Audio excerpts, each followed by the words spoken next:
Buenos días, bienvenidas y bienvenidos. El Instituto Nacional para el Federalismo y el Desarrollo Municipal de la Secretaría de Gobernación, en colaboración con la Organización para la Cooperación y el Desarrollo Económicos, la OCDE, les damos la más cordial bienvenida el día de hoy a nuestra sesión de Desarrollo Económico e Inclusión Social, la cual tiene como objetivo dar a conocer las herramientas políticas y o los programas de inclusión que se han puesto en práctica en países de América Latina que tienen como objetivo incrementar el acceso de poblaciones excluidas económicamente a recibir servicios sociales de calidad, así como mejores recursos económicos y políticos. Agradecemos el interés de las autoridades estatales y municipales que nos acompañan en Zoom y en nuestra sala contigua de Facebook. Para el INAFED es un gusto nuevamente estar aquí con todas y todos ustedes en este espacio de diálogos virtuales y esperamos sea de su utilidad la información y las herramientas proporcionadas. Les comentamos que en caso de presentarse una situación no planeada durante la sesión como un sismo, pérdida de conexión a Internet o pérdida de luz, restableceremos la conexión para dar seguimiento a la sesión en el momento que nos sea posible. Muchas gracias por su comprensión. A nombre del INAFED, me permito presentar a nuestro titular, el licenciado Ignacio Valle Fernández, y de igual forma me permito presentar al licenciado Ernesto Rodríguez Sáenz, director de descentralización. Por parte de la Organización para la Cooperación y el Desarrollo Económicos, saludamos con gusto y le damos la más cordial bienvenida a nuestro ponente el día de hoy, el doctor Sebastián Nieto Parra, jefe de la Unidad de América Latina y el Caribe. A continuación, siguiendo con el orden del día, daremos paso a nuestro mensaje y me permito cederle la palabra a nuestro titular, el licenciado Ignacio Valle Fernández. Adelante, coordinador. Muchas gracias, Leslie. Pues, doctor Sebastián Nieto, le recibimos en este espacio con mucha satisfacción. Nos da mucho gusto a INAFED, que es un organismo que pertenece a la Secretaría de Gobernación, seguir avanzando en un programa que tenemos previsto para este año. Este es nuestro cuarto diálogo virtual y la exposición de usted, sin ninguna duda, va a tener utilidad para la gente que trabaja en México a nivel subnacional, a nivel municipal. Debe haber ideas, formulaciones muy útiles para lograr lo que aquí se plantea, lograr servicios sociales de calidad y una mejor distribución de recursos económicos y políticos. No puedo, como mexicano, dejar de expresar que tenemos la convicción en México de que actualmente en toda América Latina y comparado con muchas otras partes del planeta, México tiene de los mejores programas para poder distribuir de mejor manera recursos económicos y políticos. Los programas de ayuda que hay para adultos mayores, para discapacitados, para criaturas muy pequeñas, apoyos y becas para estudiantes. Y el programa, por decirlo menos, IMSS Bienestar, que tiene ya un avance aproximadamente de la mitad de los estados de la República para atender gratuitamente a toda la población, toda, que no tiene recursos económicos o que no pertenece a ningún sistema de seguridad social, población abierta que no tenía apoyo, tenga al 100% atención médica y entrega de todos los medicamentos de manera gratuita. El programa se llama IMSS Bienestar, como ocurre también con el programa Sembrando Vida, que constituye hoy por hoy el programa de reforestación más grande que se esté aplicando en todo el mundo. No obstante, siempre es posible avanzar y siempre es posible aprender algo más de la experiencia que en estos campos tienen nuestros hermanos de América Latina. Por esa razón, estimado doctor, le vamos a escuchar con la mayor atención y espero que el resto de la gente que ha entrado a este diálogo pueda efectivamente obtener alguna enseñanza útil para su trabajo cotidiano en beneficio de la población. Por la atención de todas y todos, muchas gracias. Agradecemos mucho este mensaje de bienvenida por parte de nuestro titular, el licenciado Ignacio Valle Fernández. Y antes de comenzar con nuestra sesión, las y los invitamos a que nos compartan sus dudas o comentarios en el chat y una vez finalizada la presentación, con muchísimo gusto daremos lectura y seguimiento. Sin más por el momento, me permito cederle la palabra al doctor Sebastián Nieto Parra para comenzar con su ponencia. Adelante, doctor, por favor. Muchas gracias de nuevo por esta invitación. La verdad, para nosotros es sumamente importante este tipo de diálogos y sobre todo compartir nuestra visión sobre América Latina, pero también oírlos a ustedes y entender mejor cómo estamos en la región, cómo estamos en México y sobre todo ver qué tipo de políticas podemos realizar para mejorar el bienestar de todos los ciudadanos. Voy a hacerles una presentación de la situación como la vemos tanto a nivel de desarrollo económico y social en América Latina, basada en varios de nuestros informes, varios de nuestros estudios que hemos venido trabajando de la región, con un énfasis mucho en las personas, en los trabajadores, en qué tipo de sistema de protección social queremos, qué tipo de sistema pensional también necesitamos en América Latina y con base también en una estructura productiva que sigue con algunos retos en la región. Para esto, pues quisiera compartirles la pantalla con, espero puedan ver, no, es-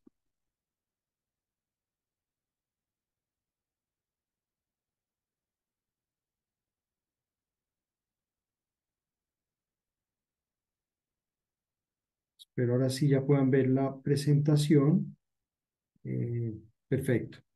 Donde quisiera pues comentarles, digamos, desde la OCDE y en particular desde el Centro de Desarrollo que hemos venido haciendo con América Latina en particular de trabajos que tienen sus implicaciones sobre el desarrollo económico y social desde la región. Nuestro informe de bandera es el LEO, el Latin American Economic Outlook, que se conoce como el LEO por esas siglas en inglés, pero en español es Perspectivas Económicas de América Latina, que hacemos cada año junto con la CAP, la CEPAL, la Comisión Europea, y donde a lo largo de estos años pues hemos mirado temas sin duda alguna importantes para el desarrollo de América Latina, como puede ser la transición verde, que fue lo que trabajamos en el LEO 2022, pero también en el LEO 2021 trabajamos mucho en la recuperación y en particular temas vinculados con la inclusión social y el desarrollo económico.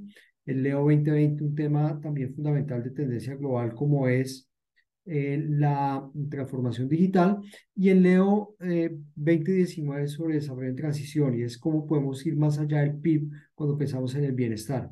Y precisamente un informe que hicimos específico sobre el bienestar en América Latina fue de cómo va la vida en América Latina, un informe que nos permite ver desde una perspectiva multidisciplinaria, multidimensional, cómo estamos en la región y sin duda alguna, pues algo que también hemos venido trabajando muy de cerca es todo lo vinculado con la estructura tributaria y política fiscal que permite precisamente financiar todas estas políticas que venía mencionando anteriormente, como la transición verde, la transformación digital o el desarrollo en transición. Entonces, esto para que tengan un abrebocas de lo que hemos venido haciendo de informes en América Latina. Y pues un punto de partida importante es ver dónde estamos en la región, dónde estamos también en México en cuanto a productividad. Algo que nos es llamativo es precisamente cómo ha evolucionado la productividad de América Latina frente a la productividad mundial. Y lo que vemos es que en América Latina, pues, hemos perdido importancia. Anteriormente estábamos hablando que la productividad laboral de América Latina era cerca o era mayor que la productividad mundial. Hoy en día está por debajo de uno, es decir, esa productividad de América Latina es menor que la productividad mundial, lo que tenemos es rojo, y lo mismo ha pasado también pues en México, que ha caído sustancialmente desde 1950 hasta hoy. Entonces, ¿cómo mejorar la productividad es un reto pendiente en América Latina? Para esto tenemos que pensar en qué tipo de estrategia productiva queremos para generar mayor valor agregado y sin duda alguna, pues, mejores empleos formales, que es un tema que insistiré mucho en mi presentación. Y frente a eso, pues, tenemos un espacio fiscal muy limitado y que esto no viene de la crisis del COVID-19, venía desde antes también, como el endeudamiento sobre los ingresos tributarios ha venido creciendo en América Latina. Hoy en día estamos hablando de cerca de un 400% de endeudamiento sobre impuestos o sobre ingresos. Muchas veces se habla de deuda sobre PIB, pero aquí preferimos hablar de deuda sobre ingresos porque es lo que finalmente nos permite pagar la deuda. Y pues desde que tuvimos el final del boom de commodities en 2014, pues ha venido creciendo sustancialmente la deuda, y esto pues prácticamente generalizado en todos los países de América Latina. Vale la pena presentar el caso de México, ¿no? Cómo sí se ha mejorado, digamos, este indicador, y sobre todo el espacio fiscal en México es bastante amplio con respecto a lo que tenemos en América Latina, con lo cual pues sí da espacio a un mayor gasto focalizado, y también pues da pues mayor credibilidad de la política fiscal. Algo que es fundamental precisamente cuando hablamos de prioridades de política es cómo podemos acompañar a la población que no está cubierta por ningún régimen de seguridad social o de asistencia social. Y hoy en día en América Latina estamos hablando que cerca de un 40%, cuando entramos a la crisis del COVID-19, no estaban cubiertos por ningún régimen ni de protección social ni de asistencia social. Es decir, inclusive informales que no están cubiertos por ningún régimen de asistencia social o de ayuda social, había en América Latina. Estamos hablando de cerca de un 40% de la población, un porcentaje bastante amplio. En el caso de México es algo inferior, estamos hablando de cerca de un 30%, pero sigue siendo muy importante. Entonces, ¿cómo promovemos sistemas de protección social a nivel universal en América Latina? Y vemos pues casos como el de El Salvador, Honduras, Perú, Paraguay o Colombia, que es bastante alto, ¿no? Inclusive por encima del 40% de la población no cubierta por ningún régimen ni de protección social ni de asistencia social. Y bueno, pues algo que hemos insistido en todos nuestros informes Leo, y que vemos como en el centro del objetivo de política pública, es la formalización. La formalización laboral es lo que vemos como un objetivo final. Para eso, sin duda alguna, cómo mejorar la productividad, cómo mejorar también, pues, todo lo que es vinculado con el marco fiscal, pues, nos ayuda. Y ahí, pues, vemos hoy en día que cerca de un 45% de los hogares en América Latina son totalmente informales. Es decir, que todos los trabajadores al interior de ese hogar son informales. Tenemos cerca de un 22% que son hogares mixtos, es decir, que al menos uno de los trabajadores es informal. Con lo cual, al final tenemos que prácticamente 2/3 de los hogares en América Latina, al menos uno de los trabajadores es informal. Eso es una cifra muy importante. En el caso de México, pues algo similar también. Tenemos más de un 65% o cerca de un 65% de hogares o informales o mixtos, en el caso de México, es decir, que al menos hay un trabajador informal, con lo cual, sin duda alguna, como objetivo de política pública en América Latina es cómo promover la formalización, cómo otorgar los buenos conocimientos y las buenas prácticas a estos hogares informales para también acceder a un mercado laboral más adecuado, con mejores calidades de vida al final de estos trabajadores.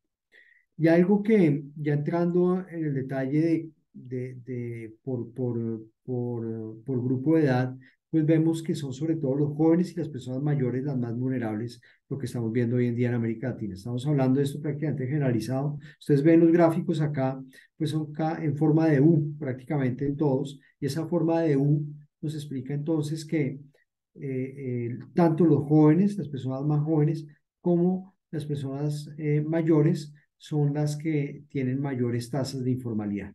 Con lo cual, un foco de análisis de cómo promover un buen empleo a las personas jóvenes, pero también un buen acompañamiento a las personas mayores es fundamental para el bienestar de la región. Y ya entrando en los adultos mayores, pues algo que es clave es que están distribuidos prácticamente en hogares totalmente o informales o mixtos. Estamos hablando que, y ahí lo tenemos precisamente en el título de esta diapositiva, que en los hogares completamente informales vive más del 40% de las personas mayores. Y eso pues hace que, sin duda alguna, hay un detenimiento importante de análisis a esta composición de los hogares. Entonces, cuando hablaba anteriormente que tenemos cerca de 2/3 de los hogares que son o mixtos o informales, también tenemos que tener esa perspectiva entonces del hogar para saber qué tipo de asistencia social necesitamos.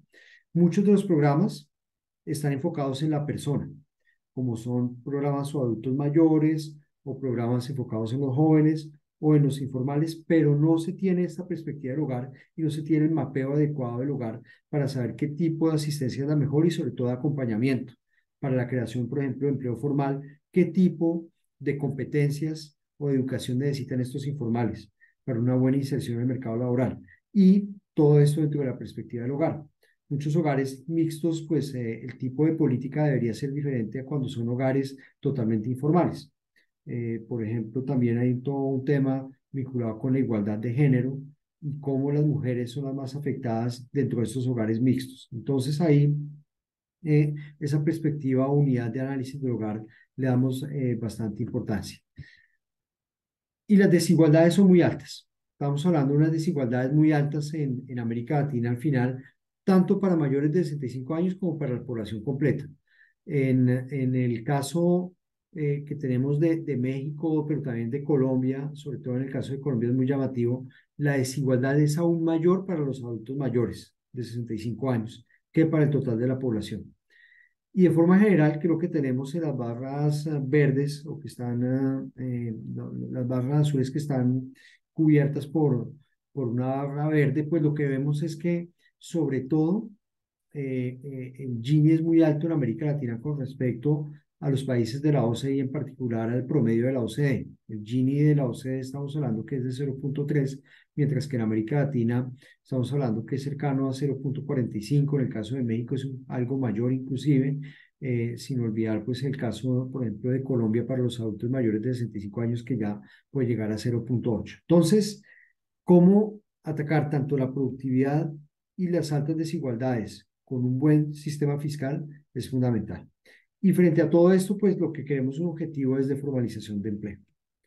Y lo que vemos ya entrando, por ejemplo, en temas concretos de política pública, pues es que el porcentaje, por ejemplo, de trabajadores que dudan que van a tener una pensión, pues es bastante alto en América Latina y sobre todo lo ve mm, muy probable no tener una pensión la población informal. Entonces ahí lo que estamos viendo es una dicotomía muy importante entre ser formal o informal y el evitar que sea difícil dar el paso informal a formal, pues eh, eso pues está afectando la política pública. Entonces, ¿cómo evitar que logremos eh, pasar de la informalidad a la formalidad? Pues es algo que necesita una política pública amplia. Necesita, pues, por supuesto, una estrategia productiva clara de formalización de empleo y creación de empleo, pero también de unos beneficios sociales que podemos tener como informales y que durante un tiempo, por lo menos, lo debería mantener esa persona, así esté en la formalidad. Mm, Algo que también pues vemos importante ya cuando hablamos de desarrollo económico y social es el tipo de contrato que tenemos. Y lo que estamos viendo es que la distribución del tipo de empleo, en particular de los informales, de acuerdo a su edad, pues va cambiando bastante. Para los jóvenes, pues son sobre todo jóvenes empleados en la informalidad, mientras que las personas mayores son sobre todo cuentapropistas. Entonces, ¿qué tipo de apoyo? Ahí nuevamente cambia de acuerdo a la edad. Y por eso cualquier decisión de política pública también varía de acuerdo a la edad de la persona y a los cuentapropistas, sin duda alguna, pues un apoyo totalmente diferente al de los empleados informales. Por ejemplo, en empleados informales, todo lo que es apoyo a las pequeñas y medianas empresas informales y promover la formalización al interior de las empresas es fundamental. Esto sobre todo para los jóvenes y para las personas mayores, más que ser cuentapropistas, cómo acompañarlos para que hagan parte de una economía popular en la cual tengan buenas condiciones de vida y es algo en lo cual pues son personas que no tienen pensión y que están obligados a trabajar y cómo acompañarlos en un trabajo que sea digno de acuerdo a su edad, pero también al conocimiento que puedan tener estas personas. Mm, Voy a pasar rápidamente en este gráfico, pero algo que también nos llama mucho la atención en América Latina es la alta disparidad que tenemos a nivel subnacional. La alta disparidad que tenemos a nivel subnacional y sobre todo cuando entramos al campo rural, que si bien la población es menor y estamos viendo un éxodo hacia la urbanización, vemos que en América Latina, pues prácticamente el mayor porcentaje de informalidad eh, perdón, el mayor porcentaje dentro de los rurales está en la informalidad, que es lo que tenemos en este gráfico a mano izquierda, con el componente azul oscuro, que tiene pues una proporción alta precisamente de informalidad dentro de la población rural. Y cuando entramos a la población urbana, que es bastante más amplio en cantidad, pues nuevamente también tenemos un porcentaje bastante amplio o de urbano informal, que es lo que tenemos en gris, o lo que tenemos en un gris muy claro, que puede ser el urbano mixto. Entonces, nuevamente hay el acompañamiento, sobre todo a nivel subnacional, de qué tipo de políticas de clústeres a nivel regional de creación de empleo, donde acompañemos a empresas pequeñas, donde tengamos una visión clara a nivel subnacional de qué tipo de empleo formal se puede generar, sobre todo con una buena coordinación entre las diferentes empresas y con una estrategia bien definida sectorial. Esto ayudará a la generación de empleo. Y esto los clústeres es fundamental. Los clústeres es como las empresas entre sí se acompañan y no están atomizadas como lo tenemos en América Latina, una atomización que sobre todo lo vemos a nivel subnacional, donde sí le apostamos a algunos sectores estratégicos, donde cada una de estas empresas tiene un papel importante dentro de esa conexión para generar esos sectores estratégicos, pues ahí es donde podemos lograr una mayor generación de empleo formal. Algo totalmente diferente tenemos hoy en día, son empresas totalmente atomizadas, donde pues la falta de coordinación hace primero que sean poco productivas, que no haya precisamente un intercambio donde algunas empresas le venden a otras los insumos para el proceso de producción y esto pues hace que sean más débiles precisamente porque están totalmente aisladas. Entonces, esto es fundamental dentro de todo lo que es el desarrollo regional y formalización de empleo en América Latina. Y ahora quisiera ya para ir cerrando la presentación, entrar a temas cruciales que vemos para América Latina, como son la transformación digital y la transición verde. Por el lado de la transformación digital, un punto clave es que si no hacemos nada, vamos a tener que más del 20% de los puestos de trabajo tienen un alto riesgo de automatización y por lo tanto, pues vamos a tener una pérdida de empleo con la transformación digital. Y lo que ven, si comparan el promedio de la OCDE con América Latina, pues vemos que los países de América Latina están con un riesgo a la automatización más alto y con una pérdida de empleo entonces mayor, lo cual, pues para el caso de México, puede similar al promedio de América Latina, donde sin duda alguna, pues estamos hablando de algo más del 20% de riesgo de automatización.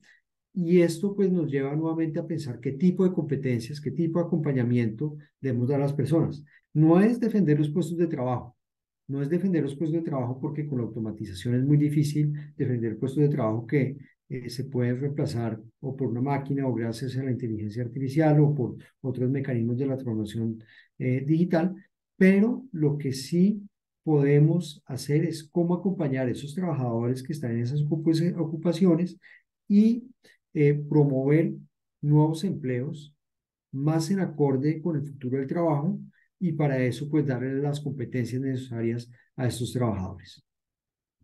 Algo similar también nos llama mucho la atención es todo lo que tenemos de sectores en los cuales hay unas altas emisiones de CO2, es decir, sectores que si queremos ir hacia la transformación verde, hacia la transición verde, pues son sectores que quisiéramos evitar. Y lo que tenemos en América Latina es que pues el porcentaje de los sectores marrones es inclusive mayor a lo que tenemos en el promedio de la OCDE. En América Latina, más del 30% de los sectores son marrones, mientras que en el caso de América Latina, perdón, en el caso de los países de la OCDE es inferior al 30%. Entonces, hay una alta dependencia y lo vemos, por ejemplo, en el sector agrícola, en el sector transporte o industria manufacturera, donde hay subcomponentes de estos sectores que tienen altas emisiones de CO2. Entonces, aquí la estrategia clave que tenemos que hacer es cómo convertir estos sectores que son hoy en día marrones en sectores verdes.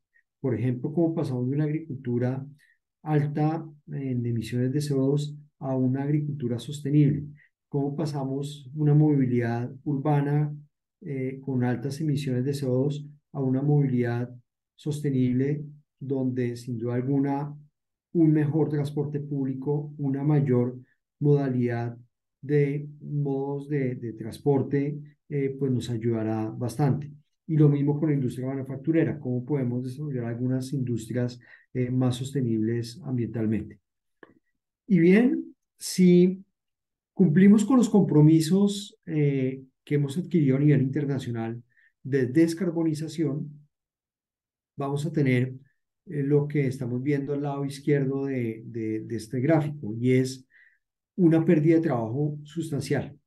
Entonces, sumado a la transformación digital, entonces también tendríamos una pérdida de trabajo muy importante con la transición verde. Y es ahí donde entonces insistimos. No nos enfoquemos únicamente en la descarbonización, pensemos en qué políticas, por ejemplo, de adaptación necesitamos en América Latina para que generemos empleo formal. Y es lo que tenemos en el segundo gráfico, que es cuánto empleo formal podemos tener en los sectores verdes en América Latina, lo cual el efecto neto puede ser positivo. Y nuestras estimaciones es que si invertimos cerca de 3 puntos porcentuales en los sectores verdes de aquí a 2030, vamos a tener más de 10% de creación neta de empleo de aquí a 2030 en América Latina. Entonces va a haber un efecto neto positivo, pero para eso entonces necesitamos una estrategia productiva clara, donde por supuesto la transición verde esté en el centro, donde hay una muy buena coordinación entre el sector público a nivel nacional, subnacional, pero también con el sector privado y la sociedad civil, y donde sin duda alguna pues también tenemos que financiarlo y para lo cual necesitamos mejorar nuestra estructura fiscal. Y lo que estamos viendo, y aquí el mensaje pues es prácticamente generalizado, esto lo estamos viendo en muchos países de América Latina.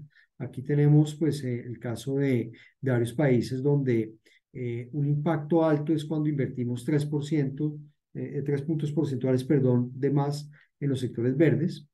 Y pues en el caso de México inclusive es mayor que en América Latina. Las oportunidades que ofrece la transición verde a México son sumamente importantes y lo estamos viendo que ahí es un margen de maniobra de creación de empleo muy importante para México, pero inclusive en Brasil, donde pues es menor que en otros países de América Latina, pues sigue siendo más del 12% cuando invertimos más de 3 puntos porcentuales en los sectores verdes. Entonces, prácticamente a nivel generalizado lo estamos viendo en América Latina una oportunidad muy importante con la transición verde. Pero esto sí, si lo hacemos bien, es decir, si invertimos en estos sectores verdes donde hay una cuota de empleo importante y sí también acompañamos a los trabajadores, es decir, con las competencias necesarias. Y es ahí donde quisiera insistir, porque si no invertimos bien en el capital humano que queremos para la transición verde, pues vamos a generar una disparidad aún mayor de lo que tenemos hoy en día.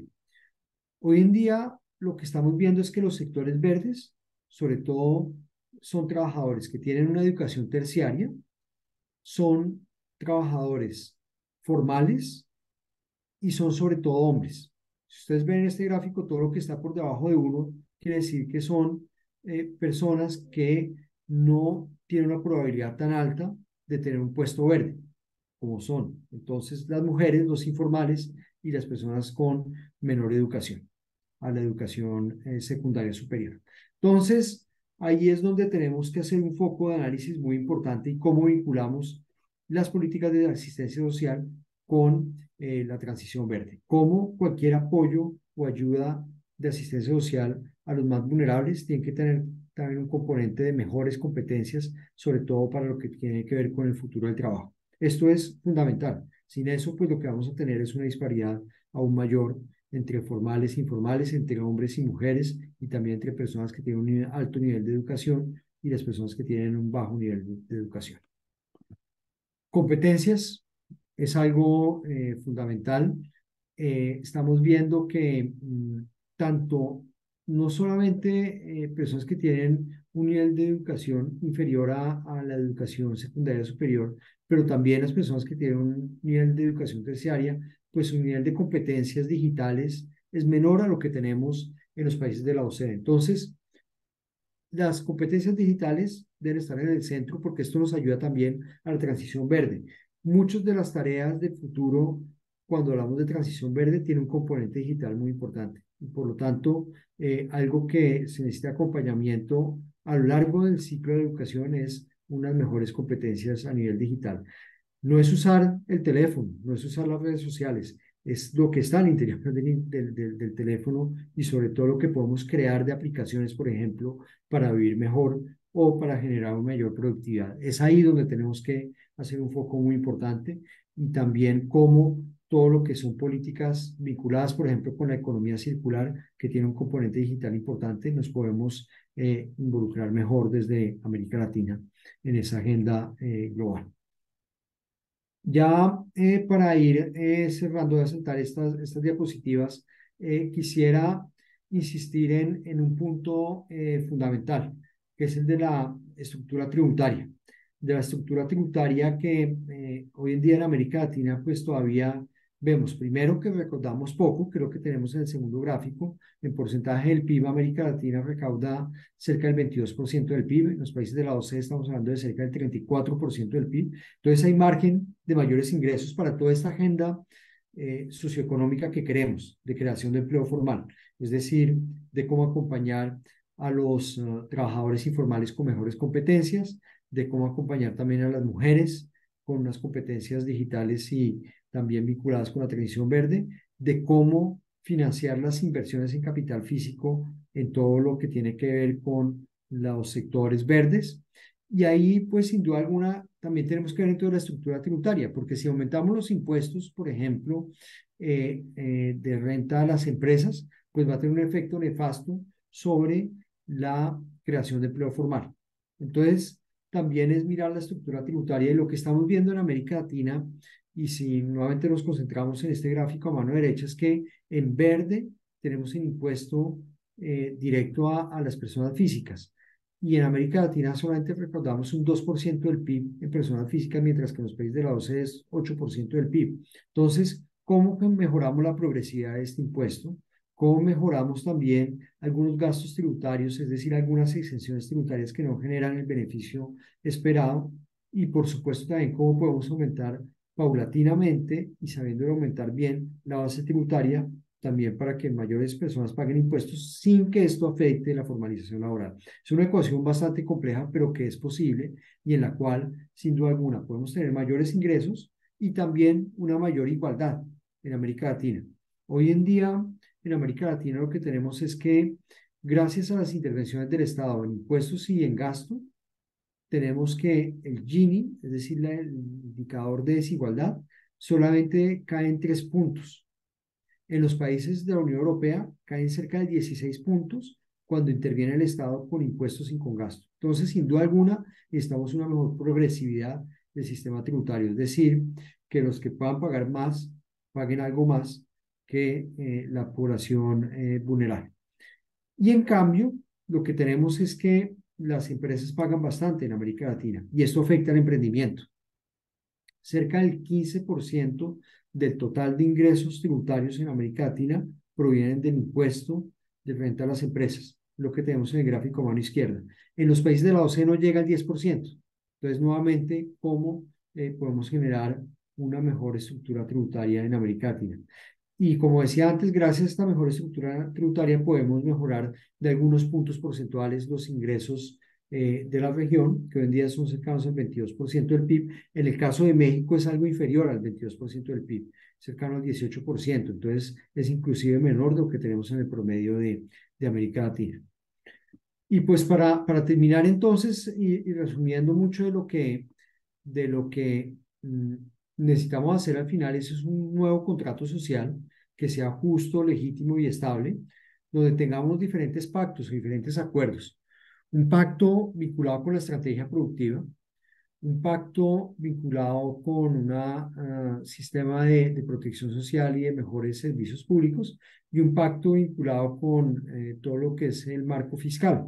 Entonces, tanto por el lado social como por el lado productivo como por el lado fiscal, tenemos algunos pactos importantes que vemos dentro del contrato social y esto cuando ya acuerdos entre grupos socioeconómicos, por supuesto, para generar una mayor equidad, también entre territorios, y nuevamente insisto en la alta heterogeneidad que tenemos en América Latina en cuanto a productividad, pero también empleo formal y calidad de vida entre las regiones al interior de un país. En el caso de México, pues también es un ejemplo donde tenemos una alta heterogeneidad entre diferentes estados y finalmente un pacto entre generaciones.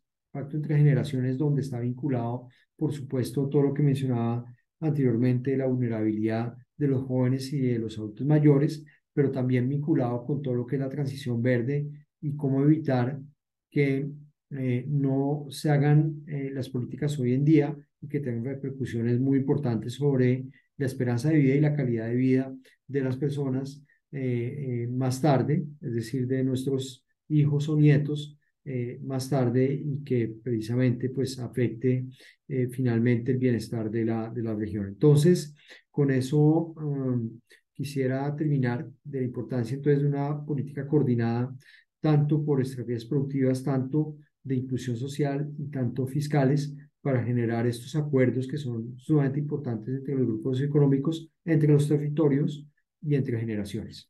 Y sin duda alguna, pues para esto una gobernanza más fuerte e inclusiva es fundamental. Así que, pues, muchas gracias por esta invitación de nuevo.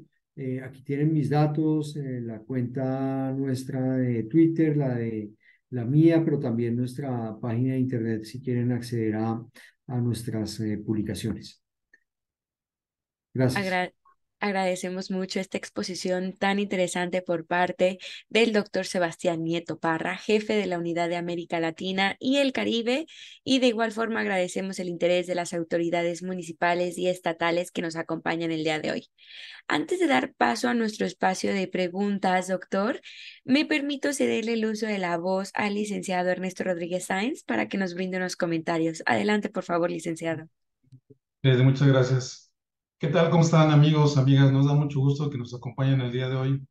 Nos da mucho gusto que se hayan hecho un espacio en su agenda para poder compartir con otros esta sesión tan interesante. Doctor Sebastián Nieto Parra, primero que nada, muchas gracias también a usted por hacerse un espacio en su agenda del otro lado del mundo. Sabemos que ha tenido un día muy ocupado, por lo mismo también le apreciamos que haya hecho ese espacio y por supuesto también apreciamos a las autoridades de la Organización para la Cooperación y Desarrollo Económicos, la OCDE, tanto a nivel internacional como en México, que han hecho posible este diálogo.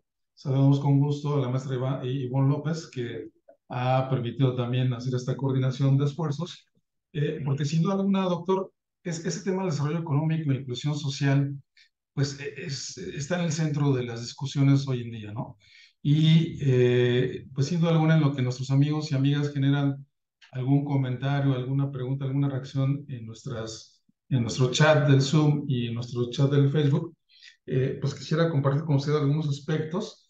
Primero que nada, agradecerle, doctor, pues esta mirada que nos ofrece, siempre la presencia de una mirada internacional como la de OCDE, para nosotros es muy relevante, nos ayuda a contextualizar mejor las situaciones que vivimos día con día y pues esta perspectiva que nos brindó hoy sobre los retos y las oportunidades que tenemos en América Latina y en general sobre diferentes aspectos que nos fue mencionando, pues es de las cosas que en primer lugar también queremos agradecer. Segundo, pues todo este panorama que nos fue presentando sobre la situación que prevalece hoy en día en América Latina. Yo leía un poco, pues que usted, aparte de la gran calidad personal y profesional, pues ha liderado la elaboración de los informes de perspectivas económicas de América Latina y en alguno de ellos, en el de 2021, se ponía el foco, por ejemplo, en lo que significaba la recuperación post-pandemia y hablaba usted, o el equipo que usted lideraba, doctor, sobre algunos de los aspectos que también hoy nos estaba mencionando, la baja productividad, las desigualdades, la vulnerabilidad social de los diferentes grupos sociales, las debilidades institucionales y el tema del medio ambiente, que hoy con todos estos puntos que nos puso en la mesa, pues sin duda alguna cobran pues una relevancia fundamental, sobre todo para efectos del bienestar y como también señala la Agenda de 2030, pues para estos retos que significan poner a las personas en el centro de las intervenciones públicas y no dejar a nadie atrás, no dejar a nadie afuera, por pues todos estos procesos, todas estas situaciones, la baja productividad, la recaudación, usted decía poco espacio fiscal, la baja recaudación sin duda alguna es algo de lo más significativo que hay acá, el tema de los adultos mayores, que pues tiene que ver no solo con las pensiones, sino en términos de ingresos, lo que eso va a significar para las generaciones presentes y futuras. El tema de los jóvenes, se nos está acabando el bono demográfico, doctor, y entonces eso tiene un reto adicional sin duda alguna. El tema que señalaba también de la disparidad urbano-rural, que no obstante, de acuerdo con las tendencias, pues cada vez vamos a ser más urbanos, pero sin duda alguna, pues también el tema de poner el centro en lo rural, porque pues en lo rural hay una serie de factores.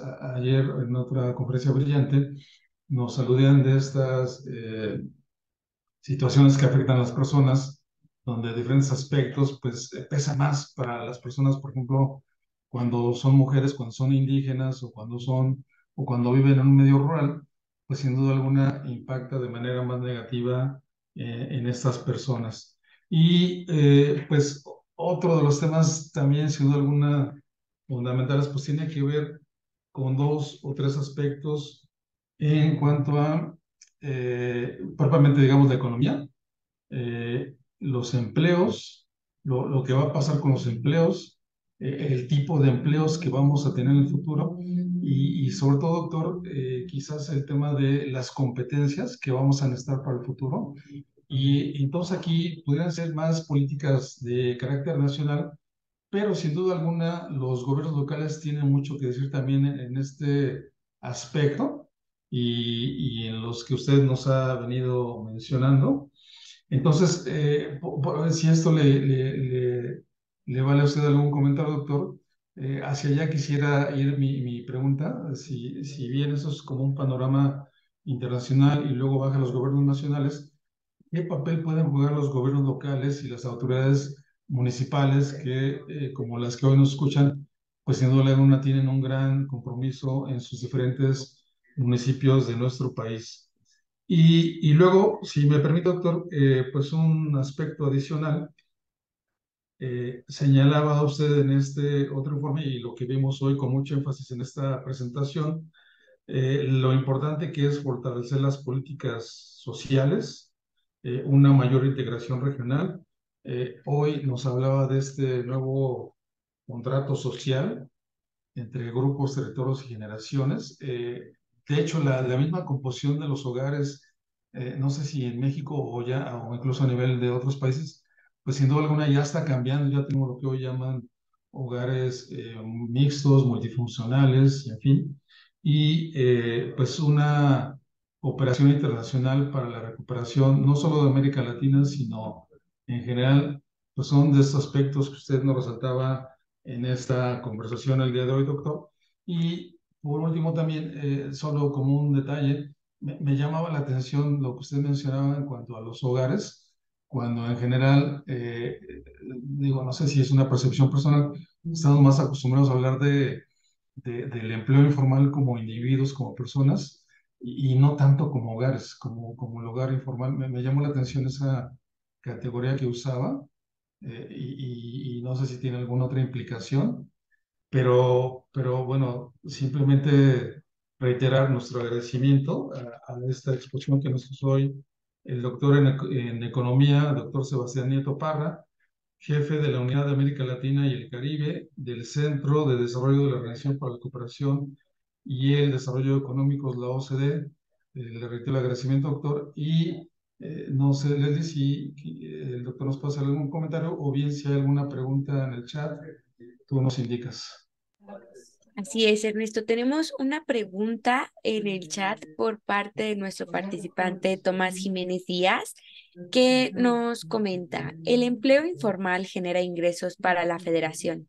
Mi pregunta va en el sentido que genera ingresos para un grupo de personas, pero este ingreso es utilizado para comprar artículos que se realiza en diversos comercios y ahí pagan impuestos, por lo que se deben de considerar ingresos o no. Adelante, doctor, por favor. Bueno, primero que todo, muchas gracias, Ernesto, por esas palabras y un muy buen, yo creo que resumen y sobre todo mensajes principales que yo creo que sirven para seguir pensando y reflexionando de las políticas necesarias en América Latina y, bueno, y en el caso de México, sin duda alguna. Mm, yo creo que, digamos, primero, efectivamente, algo que hemos insistido muchísimo eh, es que cualquier política de estrategia productiva y sobre todo estrategia de desarrollo tiene que tener el componente subnacional, es decir, entender bien lo que los municipios ven como prioridad de política, ver cuáles son los sectores que se pueden generar empleo en estos municipios y para lo cual una buena coordinación a nivel subnacional es fundamental. Yo diría y esto es algo fundamental que las decisiones a nivel subnacional son la base para todo lo que es la formalización en América Latina. ¿Por qué? Porque si bien el Estado puede dar a nivel nacional unas pautas importantes para generar un buen clima de negocios, para generar también las condiciones necesarias de creación de empleo, gracias a sus credibilidades de políticas tanto fiscales como monetarias, pero también de las instituciones. En un país, por ejemplo, como el de México, donde los estados federales son tan importantes y también donde la disparidad es tan alta en cuanto a activos que tenemos en cada uno de estos estados, pues se necesita más que nunca una estrategia productiva donde el desarrollo de clústeres, por ejemplo, locales, nos pueden ayudar a que las empresas sean más eficientes, las empresas cooperen más entre ellas y generen el empleo formal que queremos. Entonces, ahí yo creo que hay un campo importante para seguir insistiendo en América Latina. Hemos hecho algunos estudios en Argentina, en Chile, en Colombia, en Panamá sobre este tema. Encantados de seguir trabajando sobre esto en México y haciendo el vínculo con la formalización laboral. El segundo punto que comentabas, Ernesto, del contrato social, yo creo que este nos ayuda a guiar lo que queremos como estrategia de país y en cuanto a diálogos entre diferentes actores, sociedad civil, sector privado, estados, tanto a nivel nacional, pero también a nivel subnacional, y la cooperación internacional es fundamental. Mejores alianzas internacionales son fundamentales para esta agenda, donde muchas veces, por ejemplo, son tendencias globales, como la transición verde. Ahí yo creo que también otros actores internacionales les interesa que América Latina tenga ese contrato social que sea sostenible ambientalmente y para lo cual se necesita una mejor alianza internacional de transferencia de tecnología, de transferencia o compartir conocimiento y por supuesto también que el diálogo sea de pares entre países. Entonces ya no es un tema de ayuda al desarrollo, es más un tema de diálogo de pares, de transferencia de tecnología, de qué experiencias podemos compartir entre nosotros. Y son muchas, inclusive dentro de América Latina son muchas las que ya podemos compartir, pero esto puede ir más allá y a nivel internacional, pues sumarnos a una mejor alianza internacional. Y por último, pues efectivamente, nosotros hemos insistido muchísimo en que la perspectiva tiene que ir más allá del individuo. ¿Por qué? Porque al final somos sociedades que en su gran mayoría vivimos no a nivel individual, sino dentro del hogar. Y lo que importa entonces también es cuáles son las condiciones que tenemos en este hogar y qué tipo de apoyo estamos recibiendo para que haya una mejor calidad de vida. Y en esto, pues, muchas veces los programas sociales y asistencia social miran más que todo al individuo, pero no logran interactuar o articularlo con las condiciones que tiene ese individuo dentro del hogar. Y esto yo creo que es sumamente importante porque esto permite tener primero una visión clara de cuánto dinero, por ejemplo, está recibiendo el Estado del hogar, qué tipo de condiciones tienen cada una de las personas en este hogar y diferenciar, es diferente totalmente cuando un trabajador es informal dentro de un hogar informal a un hogar mixto, donde ya hay un trabajador formal. Posiblemente el tipo de competencias, el tipo de apoyo puede ser diferente. Entonces, ahí es donde queremos seguir insistiendo muchísimo y también el número de dependientes. El número de dependientes es mayor entre los hogares informales, totalmente informales, es decir, tanto los jóvenes como los adultos mayores. Su porcentaje es mayor en los hogares informales que en los hogares formales. Entonces, ahí también el tipo de apoyo va a ser diferente. Y pues respondiendo a la pregunta pues, de lo que veníamos hablando también anteriormente, vinculado con todo lo que es la estrategia de desarrollo productivo y generación de empleo, pues sin duda alguna, más que nunca la perspectiva del hogar tiene un papel fundamental. Y eso es algo que tenemos que ver también las condiciones, por ejemplo, si son cuentapropistas o no, también cambia muchísimo el tipo de acción que se debe llevar a cabo. Muchas gracias, doctor, por estos comentarios tan enriquecedores. Y continuamos con nuestro participante Daniel Gutiérrez vía Facebook, que nos comenta, ¿cómo pensar en los candados para que un pacto social trascienda los sexenios y la voluntad política? ¿Hay algunas experiencias exitosas? Sí, es fundamental, digamos, ir más allá del ciclo político y que sean pactos que, que perduren en el tiempo. Y ahí yo creo que hay interesantes ejemplos que van más allá de América Latina, pero también dentro de América Latina hay algunas estructuras que se pueden aprovechar.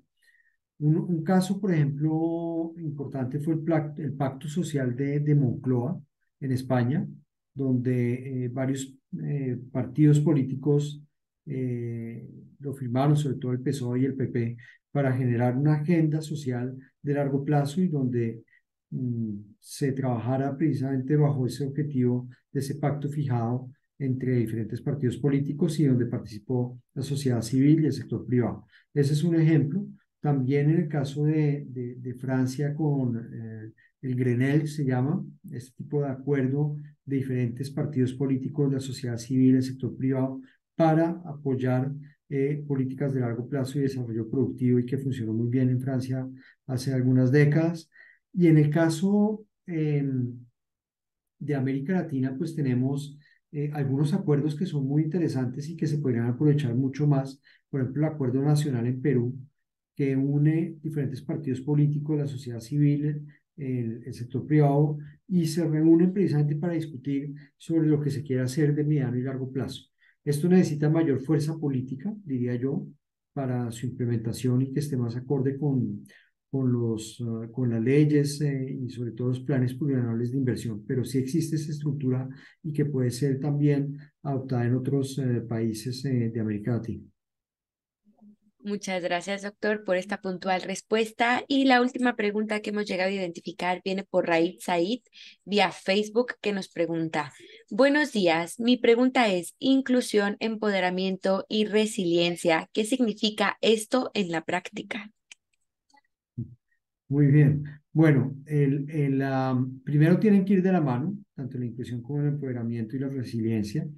Y lo que estamos viendo frente a este contrato social precisamente es, por un lado, inclusión que lo entendemos como una política que nos ayude a reducir las desigualdades que tenemos, es decir, la brecha, por ejemplo, de ingresos, pero también brechas no solamente entre individuos, pero también entre las regiones. Entonces, inclusión social, pero también inclusión territorial. Eso es algo que vemos sumamente importante. Para esto, políticas activas en el mercado laboral también, como reducir el Gini que decía anteriormente, gracias al sistema tributario, pues son unas políticas que, por ejemplo, nos ayudan a generar inclusión. Empoderamiento, esto es la base del contrato social, y es que nos sentamos empoderados de lo que necesitamos y que finalmente el diseño de las políticas eh, oigan a los ciudadanos. Y esto yo creo que va muy en línea con un descontento social que hemos tenido en América Latina y sobre todo lo vimos tanto antes de la crisis del COVID-19 como durante la crisis del COVID-19 en varios países de América Latina, donde sin duda alguna, si no empoderamos a los ciudadanos, pues vamos a generar un descontento y una caída en el bienestar. Entonces, esto es algo fundamental en la política. Y la resiliencia, pues resiliencia a choques, ser menos vulnerables. Y esto, pues lo que hace la formalización laboral es una mayor resiliencia de las personas también y de la economía.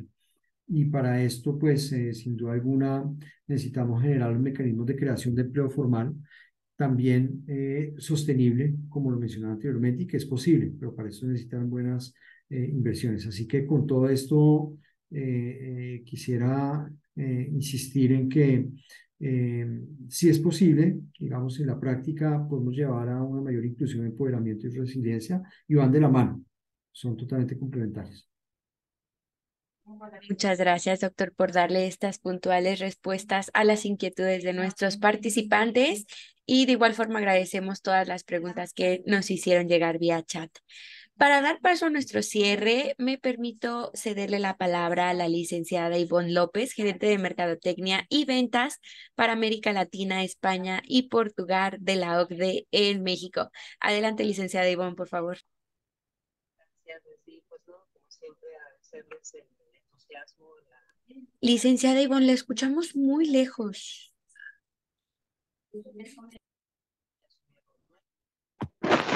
¿Ya? ¿Me escuchas mejor? Listo, la Sí, escuchamos perfecto. gracias. No, bueno, como les decía, darles las gracias por todo el apoyo que nos brindan para, pues, convocar y organizar estos encuentros que encontramos, pues, de mucha utilidad, y queremos llevar el mensaje, pues, a todos los rincones de México. Em, para nosotros sigue siendo, pues, estamos muy contentos de seguir colaborando. No dejen de consultar los estudios que la organización elabora. Fue la lámina uno que nos compartió el doctor Nieto. Y pues quedar a sus órdenes como siempre, y reiterarles pues nuestro interés por la colaboración solamente. Muchas gracias, licenciada A Ivonne, por este ustedes. mensaje final y por la colaboración que ha tenido constante con este instituto. Y ahora sí, para dar paso a nuestro cierre, me permito cederle el uso de la voz al licenciado Ernesto Rodríguez Sáenz. Adelante, por favor. Gracias, pues, como siempre, el tiempo es nuestro verdugo, doctor Sebastián. No nos resta más que agradecerle esta conferencia con el tema Desarrollo Económico e Inclusión Social por el doctor en Economía Sebastián Nieto Parra, jefe de la Unidad de América Latina y el Caribe del Centro de Desarrollo de la Organización para la Cooperación y el Desarrollo Económicos, OCDE.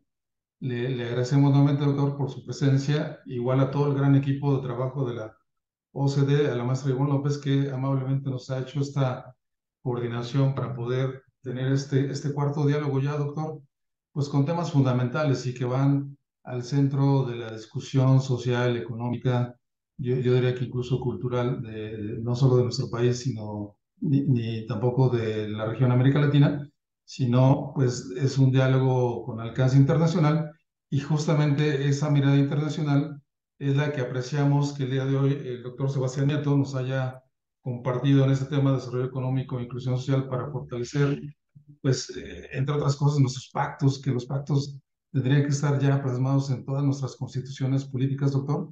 ¿Qué otro pacto más sólido, más fundamental que el de la constitución política de nuestros países? Pues les agradecemos a todos ustedes, amigos y amigas, que nos hayan escuchado. Por supuesto, también queremos agradecer al maestro Mario López Roldán, director del Centro de la OCDE para América Latina, radicado en México, también sumarse a este gran esfuerzo para poder llevar a cabo este tema y los que vienen a continuación. Y por supuesto, amigos, amigas, a todos ustedes que también hicieron el esfuerzo por conectarse a esta sesión.